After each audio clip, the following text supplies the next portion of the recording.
Hey Facebook, just out at our Florida house. I'm just show you our little backyard pool here. It's very nice, and there's a school back in the back, and it's a very peaceful place. Especially, well, even when school's in, you can't really hear much noise. It's very nice. But anyway, just wanted to share some thoughts. I was reflecting this morning on, I'm reading out here by the pool, and I was reminded of the tendency that people have, myself included.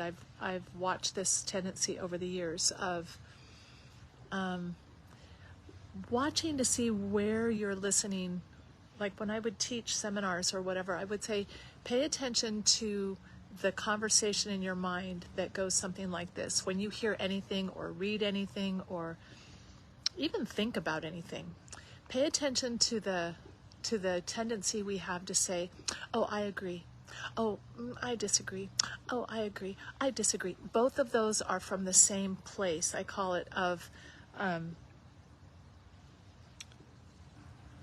well, they're the thinking mind that just has a desire to stay where it is, to keep you in a place of basically stuckness, homeostasis. The thinking mind has really been programmed to rationalize, defend, and justify what your current beliefs and thoughts are. It's how it works. It's the programming.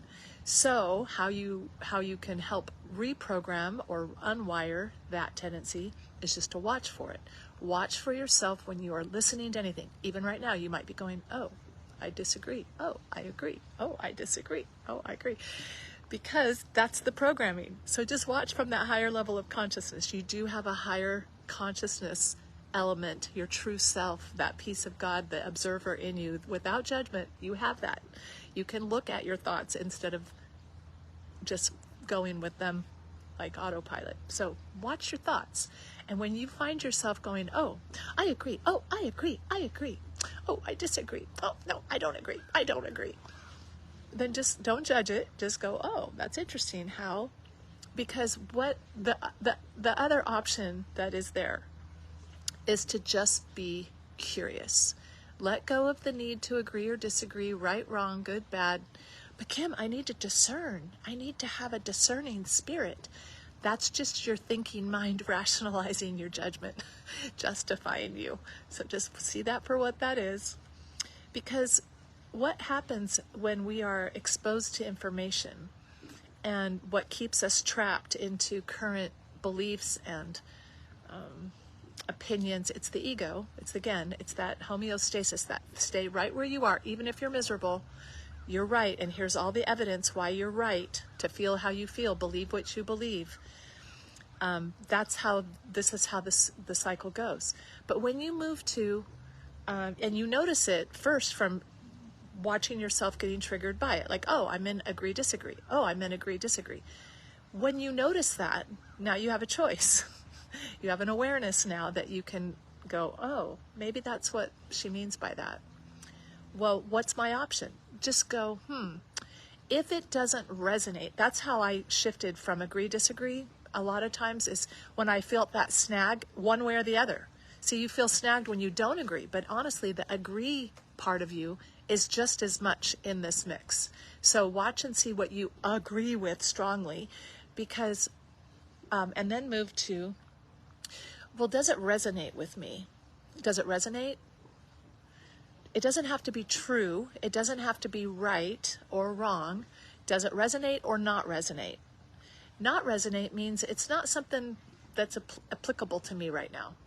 So keep scrolling, but when I feel the snag, especially with the disagree, you'll see it on social media all the time.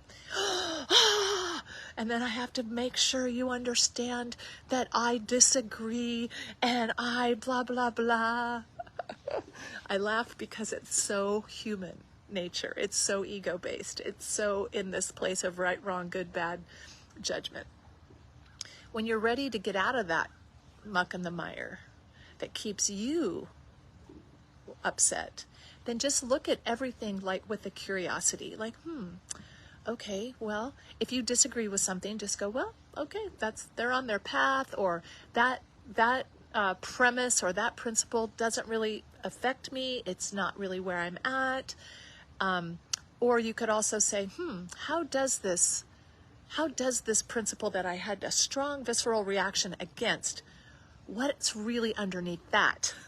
There's so many levels to this, to the work of doing the inner work, because you just got to move to observer of your reactions, your the triggers that trigger you, but just move from agree, disagree to a place of, yeah, well, you know what?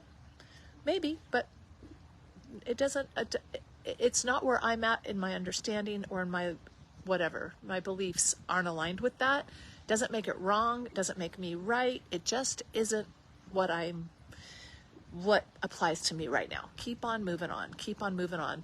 Or ask, how does this apply to me?